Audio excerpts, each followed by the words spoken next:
Hey everyone, and welcome to another episode of Hashtag Please Just Start with Scott Greenhut. We are broadcasting live on the End Results Radio Network inside Perimeter Roof Studio from the Country Inn and Suites by Radisson Hotel in lovely Stone Mountain, Georgia. Today I'm going to talk about having gratitude and being grateful. But first, I would be remiss if I did not give a little background on myself for all my new listeners. So welcome. About Scott. Before the pandemic, I had started my journey as an inspirational speaker. Very long story short, I became the last person living in my immediate family by age 33. My mom passed away from cancer when I was 12 years old. My dad passed away in August 2017 after being on dialysis for 7 years, and my sister passed away from her 8-year battle with ocular melanoma on February 1st, 2019. Between my dad and sister passing away, I was fortunate I was able to lose 110 pounds on my own, eating healthier and exercising. I've worked my way up to 10 miles on my elliptical on a daily basis. I was actually going to talk about something else today, but I think it's a good time to talk about gratitude. Gratitude is all about having perspective on any given situation. In my particular situation, they actually go hand in hand. To me, perspective is knowing things could be better, but realizing things could definitely be worse. Nothing is perfect in life. No matter how many times you put a filter on something on social media or anything else, that does not change its reality. That only manufactures it, to be honest with you. I'm not trying to upset anyone, but that's just the God's honest truth. That goes with real life as well. It's better to know exactly what you're dealing with and go from there.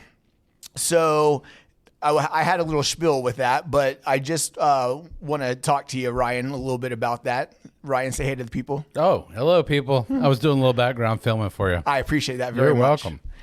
But yeah, I just want to talk a little bit about perspective and being grateful. We kind of talked a little bit about it at the beginning, but I figure try to have a little more of a conversation than me just spouting off things by myself. You were saying, we were talking before we went on air. I was saying that it's so easy to find the few things in life that are wrong and focus on this. And I said, that's something I'm guilty of. And you say, what do we say? You got a roof over your head. You got a car. Yes. You can move around, whatever. You can breathe, whatever it is. And yet sometimes we don't take those things. We dwell on the negative more so. Yeah. And that's as a society, I think we do that more. Yeah, and let me ask you a question, Scott. So talking about gratitude, when you really sit, I'm asking this as a question. Like, when you really sit in your life and you're like, man, I'm really grateful for this. How do you feel inside? I have more stuff that I was going to just say, but I actually feel like I know I probably caught you off guard by saying, let's have a conversation. But I feel like, I say a lot sometimes I say I'm just grateful, and I have a lot of people say to me, I can't imagine you being in your situation. Well, I'm kind of answering your question with everything I'm saying here altogether. I don't want you to feel. I want you to know your reality and what it is. Don't think of, I'm worried about you, but I'm not worried about like being in your situation because I'm not. So you're not in my situation. I'm the last person living in my family by age 33. Do I have it the worst in the world? No, because I have the roof over my head and everything. It could definitely be worse, but it definitely could be better knowing, and I have on here, that I'll never, my mom never had a cell phone, to give perspective here. My mom never had a cell phone number. My dad did, my sister did. But like, to just tell you that much, like it's crazy to me that I'll never be able to call them, email them, text them ever again. Every morning I wake up, I'm grateful that I've been able to wake up today because it's another day for me to get better as an individual and to share their story, to keep their memory alive. But like yesterday was National Gratitude Day. That's kind of one of the reasons why I wanted to talk about, decided to talk about this instead. And it's just, and I talk about all the time because gratitude is huge in life because it really puts your thing in perspective. Why are you grateful? Now going back to what you're saying about having, inside it, I don't know how to describe it. It makes you feel a little more positive, I guess, if you think of those thoughts, right? Well, yeah, and I even said I was waiting to come in here. I said, I'm grateful. Your thunder. No, it's perfect. I was saying to myself, I'm grateful. My dad was in the hospital for 2 months before he passed away, and we talked about this a little while ago that I didn't know I kind of knew all three of them. I knew there was a timeline of time, not the exact day they were all three going to pass away. But I was prepared for each of them when a lot of times people aren't prepared. And I got to have closure with my dad that, from one instance of him I've said this in another episode, but this is part of my story. 7 months after my mom passes away, he sends me away because I'm quote unquote interrupting his dating life, and I'm 13. So to go, I'm sorry, I'm not it's like, you're fine. No, you put in a good joke. It's true, but he made me laugh. That's what he said. He goes, but you didn't say it, my boy, because we weren't at that stage yet. No, I literally went to slug him, to be honest with you. But I'm 13. I'm getting bigger and bigger, and my sister's like my parent as well. She's a junior in high school at Brookwood, and having 2 jobs. She was in theater as well, so she was in a show, had to crew a show, and putting food on my table, paid for me to play in the rec basketball league, Brookwood Basketball Association. She was my parent, basically. Yeah. He was out gallivanting. I lost my mom. So it's like to go from that to him crying on his deathbed, thanking me for everything I did for him. There's perspective and gratitude for that. So that I got to come home to an empty house by myself, leading up to him passing away, where I still got to ask him questions, and he knew. But I think when I walked him down the stairs the last time, there is no way he was ready to leave me, because he didn't think I was mature enough. He kept telling everyone I wasn't mature enough for whatever, but he never gave me the opportunity to show if I was mature or not. He just basically said I wasn't, right. But he never gave me an opportunity. I went and checked his mail at the office. He worked for himself as an attorney, all this stuff.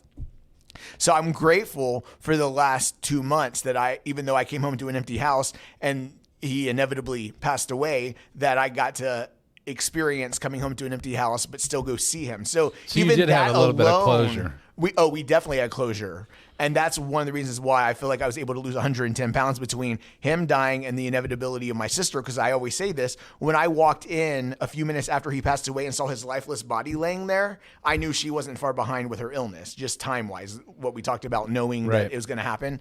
So yeah, I'm grateful for the little things within the unfortunate big things that have happened. Makes sense. That's kind of, so when I say I'm grateful, I hate my situation in a lot of ways, but the little things, like the nuances about it, I'm very, very grateful, because otherwise, it would be a miserable life, because there's a lot of negative in my life. No, if you saw somebody and they said, I really wanted to tell my parent this, but I never got the chance. Mm-hmm. That would be where and not that you can do that, but at least you had that time, I guess. We had a little bit, it was like a Sunday night. He died on Thursday night. He went into hospice on Thursday night, and then he went into hospice on a Friday night.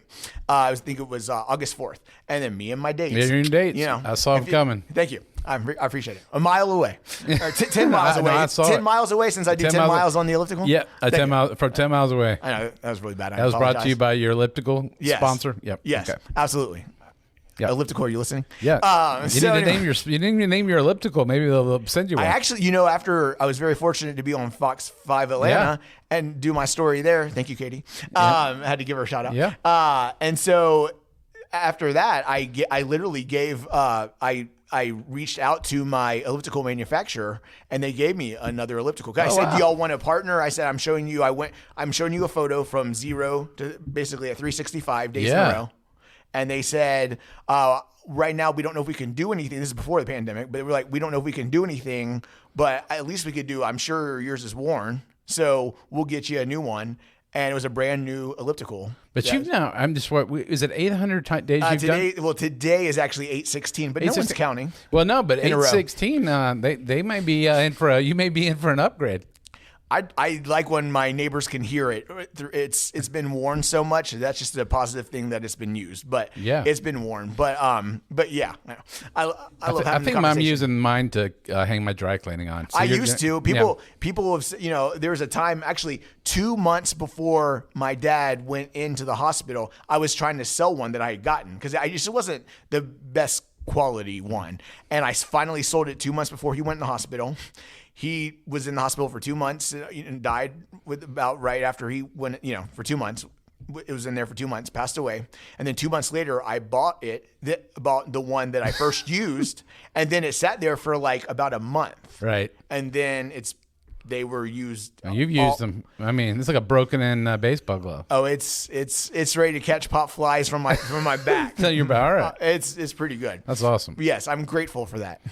It's a small thing, but that's something you look forward to every day, and I do, and seriously, I had a little spiel here, and I think if you're cool with this, asking you this on air, yeah, but I really do like having a conversation. I like to start it off and then just talking because I am very grateful every day that I can.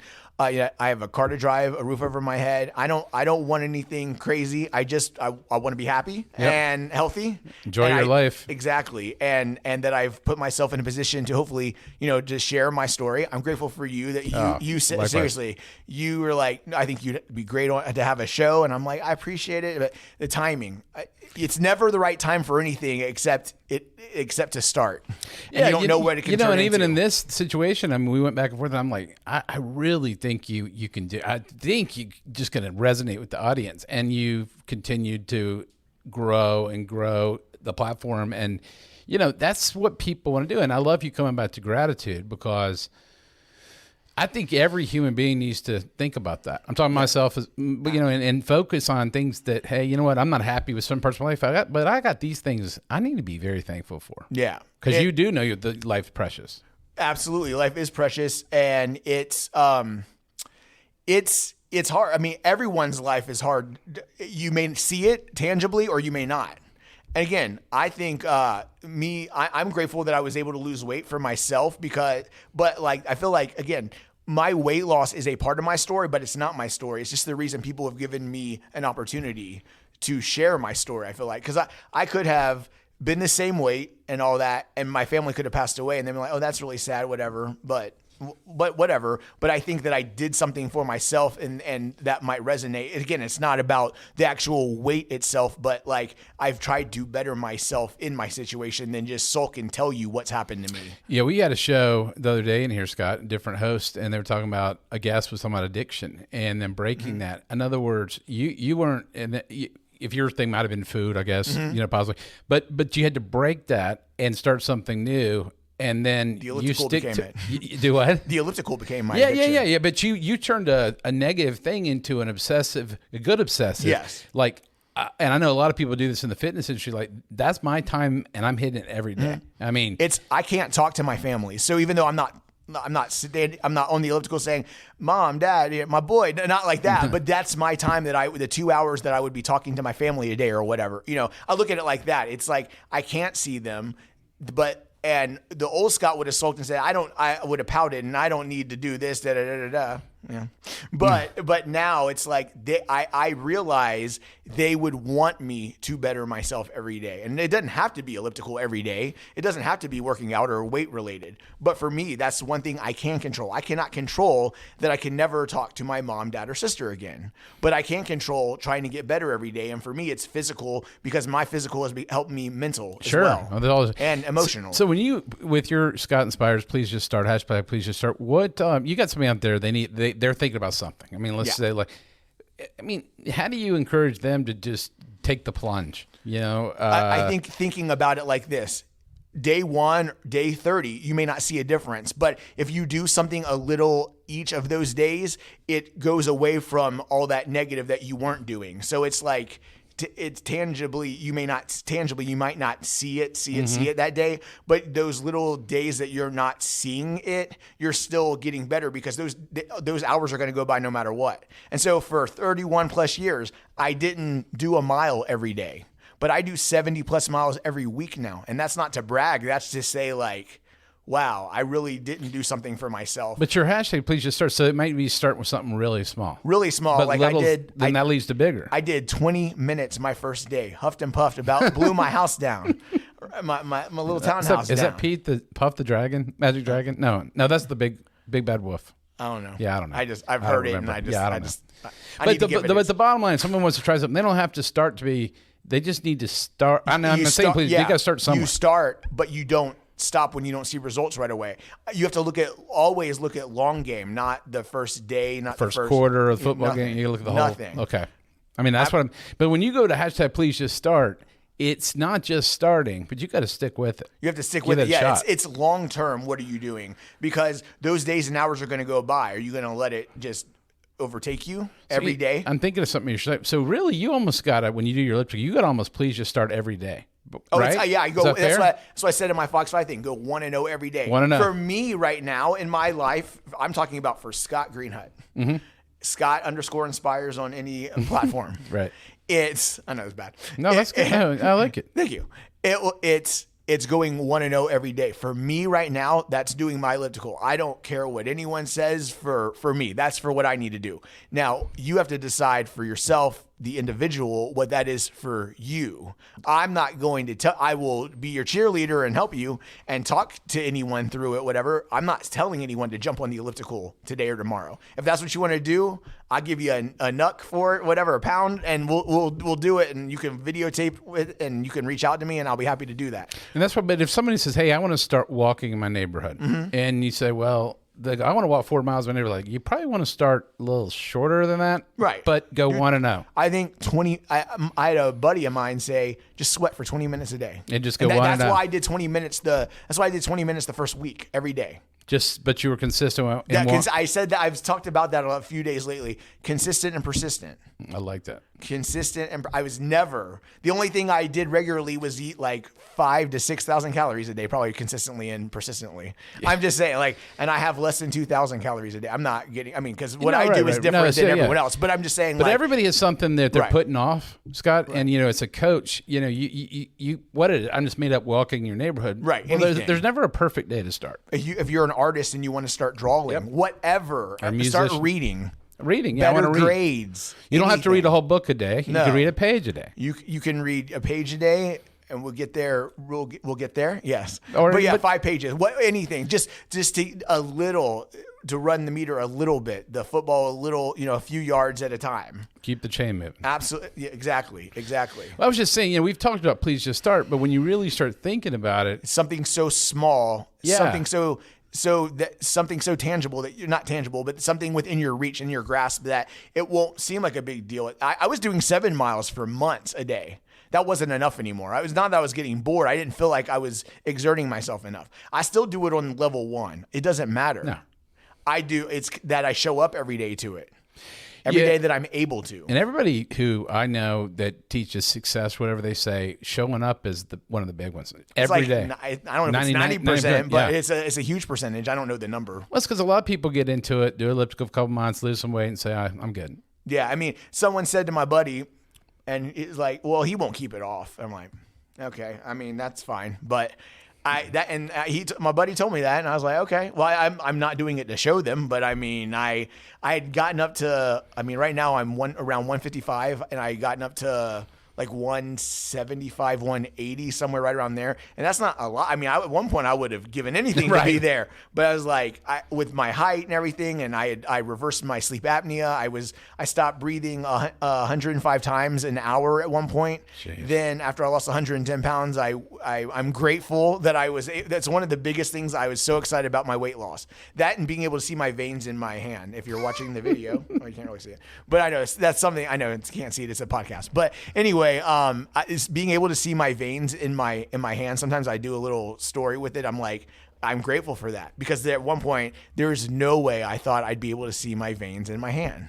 Wow. So it's the littlest things that you take for granted at times, that when you have it, it's just be grateful for the smallest thing. Like, again, not to harp on it, I will is part of my story. I will never be able to talk to my mom, dad, or sister again. They've all passed away, but I'm grateful that they gave me the strength in each their way. Last time I talked to my mom, I was 12.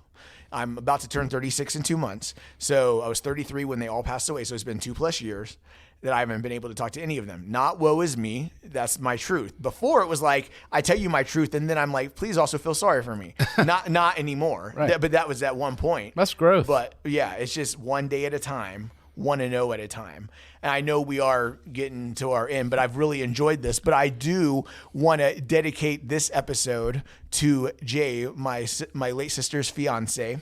It's about to be his birthday, and I just want to say happy birthday to him. And when I think about being grateful, I will always be grateful to Jay for everything he did for our Melissa. So I just want to say happy birthday to Jay. And I know you said you enjoy the podcast, and I appreciate your support, and you'll be my brother for life. So I just wanted to share that at the end of this podcast. So I just want to thank everyone for tuning in to another episode of Hashtag Please Just Start on the End Results Radio Network inside the Perimeter Roofing Studio from Country Inn and Suites by Radisson Hotel in Still Mountain, Georgia. Please stay tuned for upcoming shows or listen to past shows by visiting www.endresults.com with a Z and simply click on the current shows button to hear this and many other shows on the network 24/7 or anywhere where you can get your podcasts. Until next time, this has been Scott Greenhut signing off. My hope is that you'll live your life with no regrets and go after something that you constantly think about, and hashtag please just start.